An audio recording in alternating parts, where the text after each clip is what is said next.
ಜನತಾದಳ ಪಕ್ಷ ಏನು ಅರ್ದಿದೆಯೋ ಅರ್ದಿಲ್ವೋ, ಒಂದು ಪ್ರಾದೇಶಿಕ ಪಕ್ಷ ಆಗಿ ಪಾಪ ಅವರೇ ಹೇಳಿದ್ರು 17, 18, 19 ಸ್ಥಾನಕ್ಕೆ ಬಂದಿದ್ದೀರಾ ಅಂತ.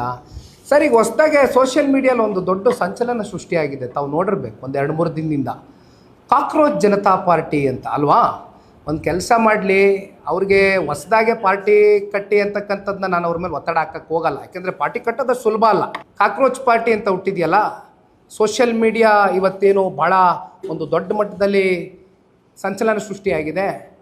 ಹೆಂಗಿದ್ರು INDI ಮಿತ್ರಕೂಟದಿಂದ ಆಚೆ ಬಂದಾಯಿತು, ಹೊರಗಡೆ ಬಂದಾಯಿತು, ಹೆಜ್ಜೆ ಇಟ್ಟಾಯಿತು. ಅಲ್ಲೆಲ್ಲೋ ತಮಿಳ್ನಾಡಿನಲ್ಲಿ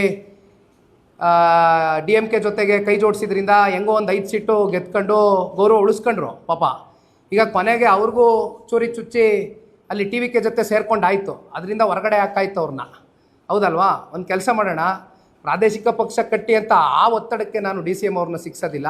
ಕಾಕ್ರೋಚ್ ಪಾರ್ಟಿಗೆ ಅಧ್ಯಕ್ಷ ಆಗ್ಬಿಡ್ಲಿ, ಅಧ್ಯಕ್ಷ ಆಗಿ 2028 ಚುನಾವಣೆಯಲ್ಲಿ ಅವರ ಅಧ್ಯಕ್ಷತೆಯಲ್ಲಿ ಒಂದು 50 ಸೀಟ್ ಗೆದ್ದು ತೋರಿಸ್ಲಪ್ಪ. ಯಾರು? DCM ಅವರು ಕಾಕ್ರೋಚ್ ಪಾರ್ಟಿಗೆ ಅಧ್ಯಕ್ಷರಾಗಿ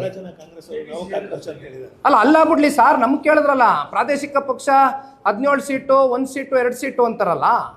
ಈಗ ಅವ್ರಿಗೆ ಯಾಕೆ ಒತ್ತಡ? ಒಂದು ಪ್ರಾದೇಶಿಕ ಪಕ್ಷ ಸಪ್ರೇಟಾಗಿ ಯಾಕೆ ಕಟ್ಟಿ ಅನ್ನೋದು ಒಂದು ಸಂಚಲನ ಸೃಷ್ಟಿಯಾಗಿದೆಯಲ್ಲ. ಯಾಕೆ ಇದು ಹೇಳ್ತಾ ಇದ್ದೀನಿ ಗೊತ್ತಾ? ನಿನ್ನೆ ಫ್ರೀಡಮ್ ಪಾರ್ಕಲ್ಲಿ ನಿಂತ್ಕೊಂಡು ಮಾನ್ಯ ಮುಖ್ಯಮಂತ್ರಿಗಳು I am ಕಾಕ್ರೋಚ್ ಅಂತ T-ಶರ್ಟ್ ಬಿಡುಗಡೆ ಮಾಡ್ತಾರೆ ಸರ್. I am ಕಾಕ್ರೋಚ್ ಅಂತ T-ಶರ್ಟ್ ಬಿಡುಗಡೆ ಮಾಡ್ತಾರೆ.